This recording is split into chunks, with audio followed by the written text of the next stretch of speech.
So welcome back, everybody. We're now in the tattoo process, and for those of you that have been following online, this is going to be the StayHumble Tattoo. Kevin, talk to me a bit about the prep aspect prior to actually getting into the inking process. You've got your table all laid out, you got the razor and all that. Maybe walk me through it. Well, I don't know where you were today, so I have to get you back to reality here and clean. Cleaning just the initial area isn't as important as getting what's going to be touched clean also.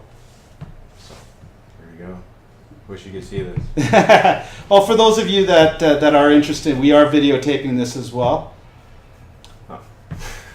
Hi. Hi. Just kind of shaving you up. Yeah. Getting all those little fine hairs off. So where does so to your point, is it just so that you're not catching up on any hair? Because it's mostly needle, so it kind of go through that anyways. Well, they're so fine nowadays, you can kind of poke the needles right through the hair, put little fragments in, cause ingrown hairs. So it's more the ingrown hair that you're concerned at this point in time? Yeah, so by the time the hair grows back, your tattoo should be healed up. Yeah. And what we're going to basically do is somewhere in that area there is what I'm thinking. You've got a general, you can decide more or less where you want it. Okay. Now you also, so we've got the cleaning, we've got the razor out. I came in with a printout of what I wanted. You convert that into a stencil, is my understanding? Yeah, we just put some Master Spirits on the back. Kind of just trace over it. And that's a good practice run. Keep everything nice and straight. And positioning is a little bit just as important as your design. Like I said, I'll give you creative control as to where you think would be the most pleasing spot. Yeah. Like right there. There we go. And what we're basically doing is we're referring to this as a Jamie Trance stamp, because Jamie got 2 tattoos along the same line. And that looks actually quite nice, actually. Yeah, I like that.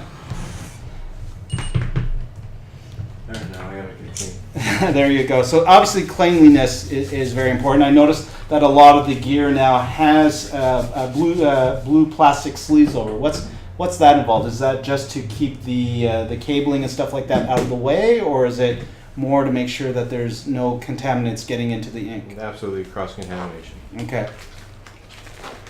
It just makes it easier for us to clean it. Not that it doesn't replace cleaning, it just makes it easier for us. Now that's something, is that fairly new in the industry, or is it like all of the stuff, like the entire unit? Well, let me ask the question, what would you call that? It's not a drill, but what is that? It's a machine. It's like a sewing machine. Okay, so it's basically just tap, tap, tap, tap, tap, tap, tap. Yep. It's fundamentally what it's doing. A lot different than a gun. Yeah. And you're feeding the ink not through the hose. That's just That's a power cord, yeah. Okay.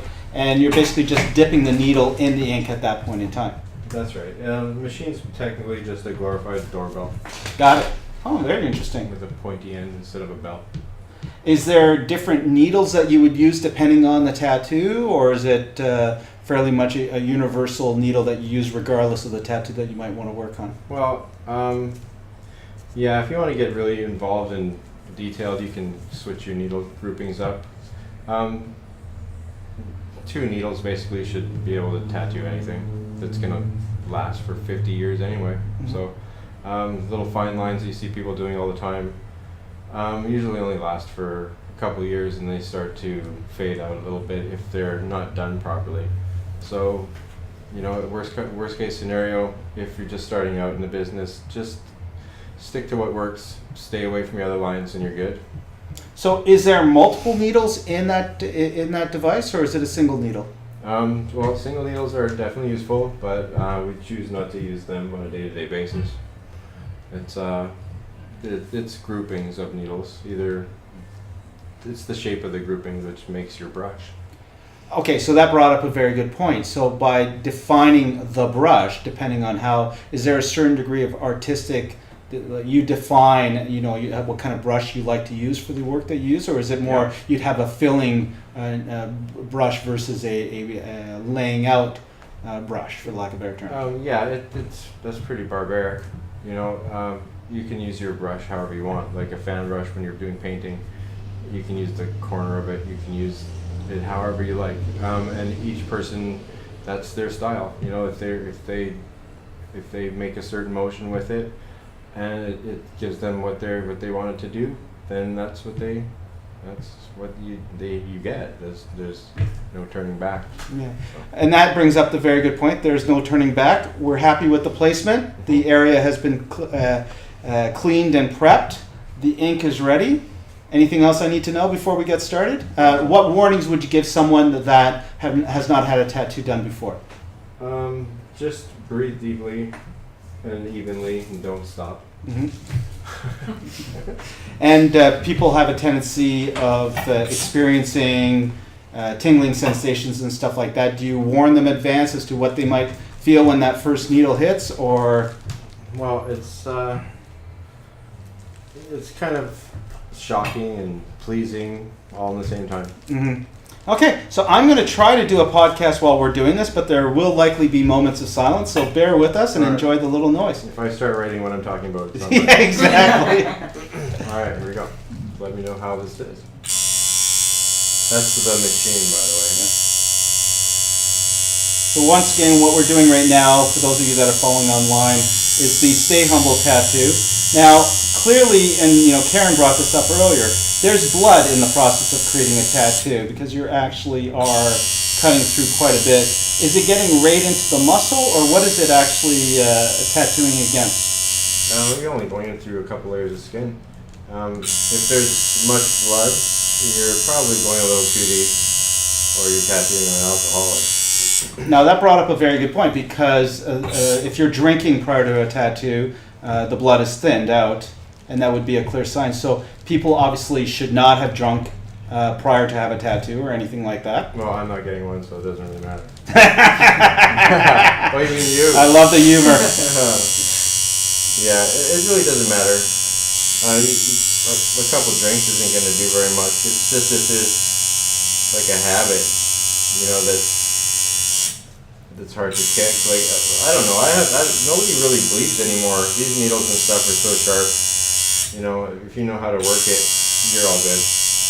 Now, in the old days, old days probably still happens. The party hounds go out to drink. It's 2 o'clock in the morning. The bars are closed. Hey, let's go get a tattoo.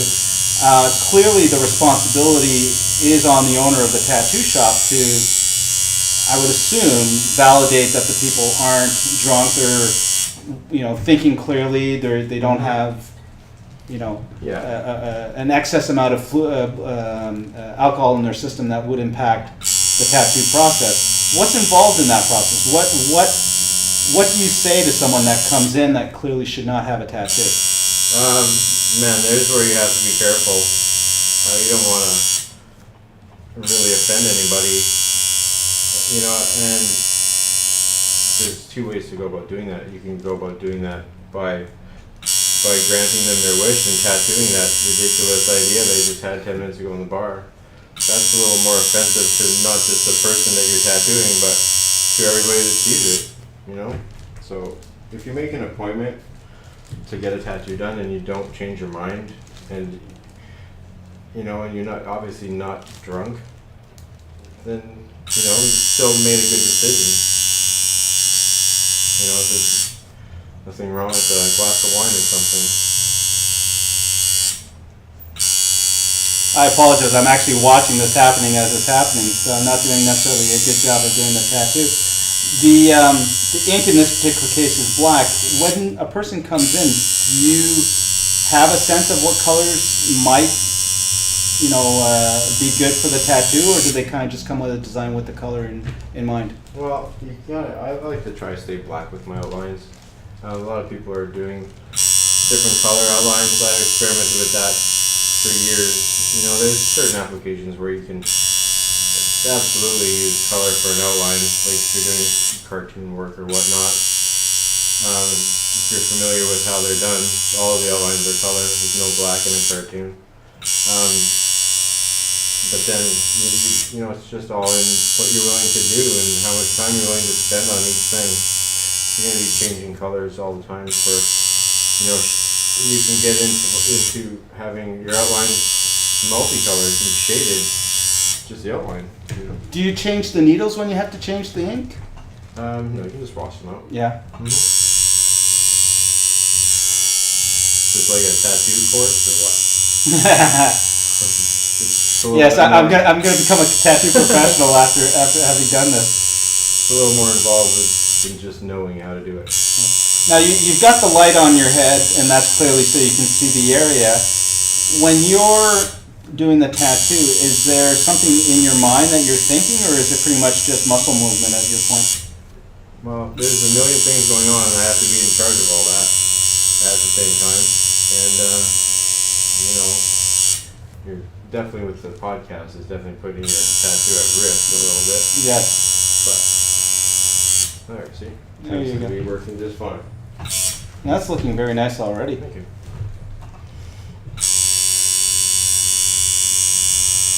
So.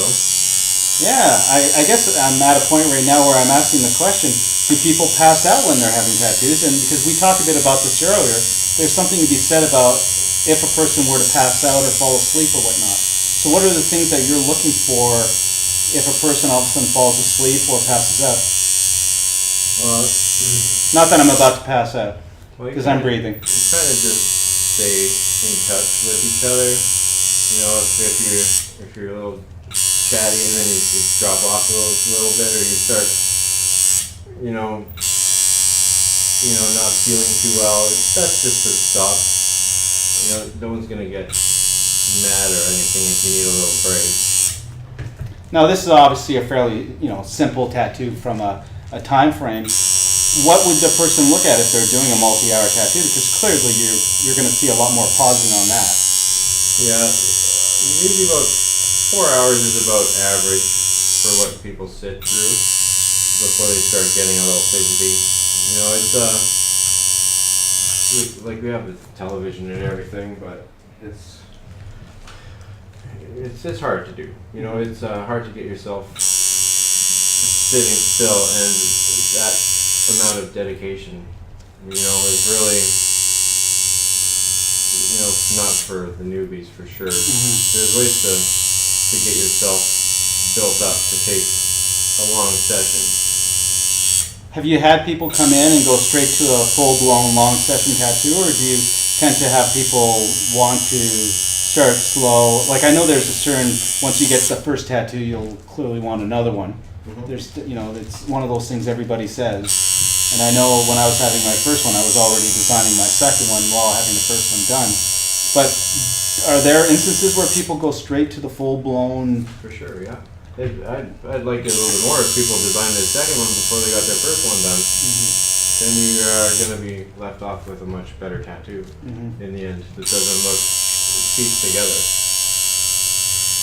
A little bit of foresight never hurt. It's looking really nice. Thank you.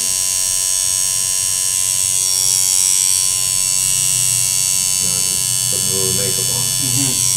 Now, that actually brings up a question. I know, touching up tattoos. Maybe people that have had a tattoo done, the ink maybe wasn't as good back in the day. Maybe talk to me a bit about the touching up process. Well, I'm actually doing all my touch-ups right now. So you don't for yourself? Yeah, so you don't have to come back and do this later. It's just application for sure. If it's not at the proper depth, if it's not smooth enough, it's going to look like ass in a little bit. And, within 5 days or so, you're going to know how your tattoo's going to look for the rest of your life. So you're pretty much in a scenario where you're gaining a good sense of where the touch-ups need to happen right off the bat. Yep. That is looking really nice. Thank you. That's 30 years. Yeah. See, now you've dated yourself. I tried not to do that. That's all right. It's pretty impressive. I feel blessed to have been where I have been. To know all the people that I've met, and they've been all willing to share with me what they've learned, and we've traded back and forth. So it's quite the community that the friends that we've built.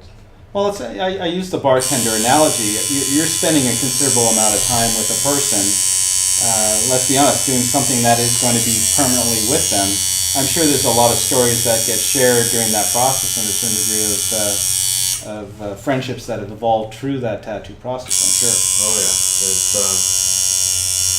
usually the second or third session is you get to pretty much be somebody's friend, where you know things about each other that nobody else knows. You know, it's kind of how you get to know somebody and to do a piece of art on them that is meaningful to them. You know, it kind of helps to have a little bit of background. Not that I push for anything like that, you know, nor do I don't usually recall too many stories. You know, it's kind of personal to people, so it's like in one ear out the other kind of thing. Something that comes up a lot in the conversations that we have on this podcast is the concept of trust. This is clearly, there's a lot of trust involved in this. So your thoughts on trust in business? Well, never trust anybody, really. That's the old saying, right? And yet here I am trusting you with a very sharp instrument. Well, I'm trusting you to sit still so I can do a nice job. You know, it's So it's a mutual trust. absolutely. You know, wouldn't start a huge tattoo on you unless I know that you could sit through something small and delicate. No, I would tattoo anything on you.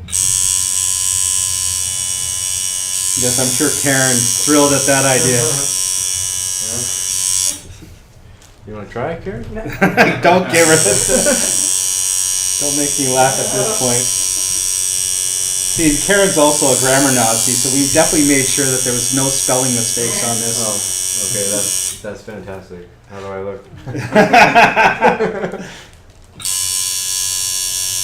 You know, actually, that's one of the biggest jokes. Even when Norm's tattoo went up yesterday, the first joke was, "Oh, there's a spelling mistake." Is that just a cliche, or is that something that has actually happened?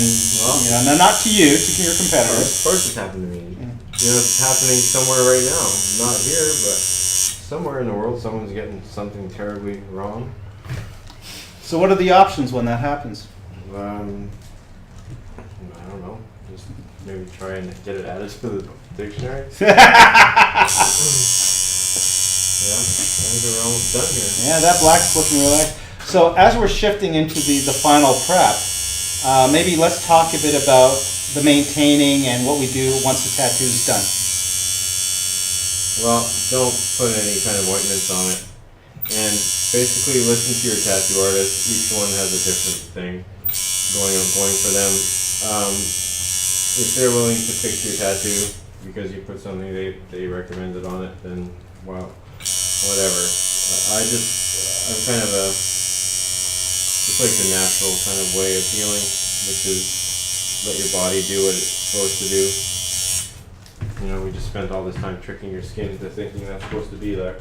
Yeah, exactly. You know, your skin is inherently, programmed to eject that kind of thing. Now, the first time I had a tattoo, they actually put a gauze, but you actually use saran wrap. Well, sometimes, yeah. So what is the purpose of that? Well, you can see through the saran wrap. You can't see through the gauze. I figure if I leave you with something you can see through, you're not going to take it off and show your friends. That's basically it. So how long should I keep the saran wrap on? Well, I've got some new stuff here that we've been trying. It's pretty awesome. It's just a clear, like a liquid bandage kind of thing. Okay. For tattoos. Because this is an open wound at this point in time. Absolutely. Not that. It's like you fall off your bike kind of thing. It's not that bad. Just leave it covered up for a couple hours and wash it really good. Let it air dry. Give it like 10, 12 hours or so, just regular to let it breathe, and then moisturize it whenever it asks you to. Now the moisturizing, because it's going to start forming scabs or whatnot, and you want to keep it from getting too dry, right? Well, is that the you're idea? not going to get much of a scab on there. It's going to be more like just a thick sunburn peel. It'll be the same color as your tattoo. Don't panic, it's not coming out. No, this is not going anywhere. No, it's not. That's for sure. So your final thoughts on the tattoo process? What do you mean? Anything that you'd want to pass on to people that they should know either before or after doing a tattoo, or parting words? Basically, just find an artist that you like their artwork. If you can, let them do something that they specialize in. You're going to get the best work from the artist. If you've matched up what you're looking for to the proper person, someone who's really good at that specific thing, you've hit a home run even before you got to the ballpark. You know, so just Or is that the thing you're talking about right now? yeah, it's just a little bit of So that's actually a liquid Band-Aid that you're putting on right now. It's part 1 of 2. That is looking really nice. Your thoughts, Zombie Joey, on the tattoo process? Final words. Yeah, it's basically finding somebody that you appreciate their work and that you can form a relationship with, and the more positive energy that comes out of it, honestly, the better tattoo you're gonna have. Mm-hmm. That's pretty much it. Well, and to your point, all of that energy and all that, well, let's be honest, it's part of the process. You said it best earlier. You're not just going to remember the tattoo. You're going to remember well, I'm remembering it through the podcast, but you're going to remember the entire experience from the second you came up with the idea, approached the artist, had it done, and from that point forward. And I think that's one of the reasons I wanted to do this. A lot of people might ask, why is the Social Business Hangout doing something about tattoos? Mm-hmm. This says it all. It's got everything. It's a visual art form. It's very social. People talk about it. Every time someone sees this, they're going to ask the question, why stay humble? Why did you have that particular design? It's a conversation starter. Yeah, for sure. And that is social. Mm-hmm. That's right. So Kevin, thank you so much. You're very welcome. Zombie Joey, thank you so much. Thank you. This is Robert Lavigne, the Social Business Hangout. And once again, you can reach me at socialbusinessmentor.com. We'll have a video of this tattoo up on YouTube as well. Thank you. Thank you. Peace.